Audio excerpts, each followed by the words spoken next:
Zone અગ્નિકાંડ મામલે હવે વિરોધ પક્ષ પણ સતત સવાલ ઉઠાવી રહ્યું છે। આમ આદમી પાર્ટીએ તપાસને લઈને વિરોધ ઉઠાવ્યો છે અને ઈસુદાન ગઢવીનું નિવેદન છે એ સામે આવ્યું છે।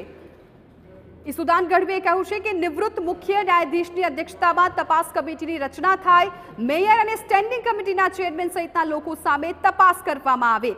મ્યુનિસિપલ કમિશનર અને પોલીસ કમિશનરની બદલી કરી તો શું તેઓ ગુનેગાર છે, તેવો પણ તેમણે સવાલ કર્યો છે।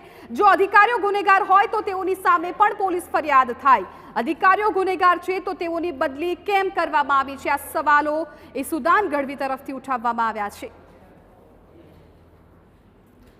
પૂર્વ ન્યાયાધીશની અધ્યક્ષતામાં જો રચના કરવામાં આવે સમિતિની, એની તપાસ થાય। બીજું કે રાજકોટમાં મ્યુનિસિપલ કમિશનર અને પોલીસ કમિશનરની બદલીઓ કરવામાં આવી છે। કેમ ભાઈ? જો ગુનેગાર હોય તો એફઆઈઆરમાં નામ હોવા જોઈએ, અને એના એફઆઈઆરમાં નામ કરો તો એ ઓફર મંત્રીનો કે નામ આપશે, મુખ્યમંત્રીનો કે મંત્રીઓનો, કે મને આ લોકોએ કીધું હતું કે આના મળતિયા છે। અને હવે વાત કરીએ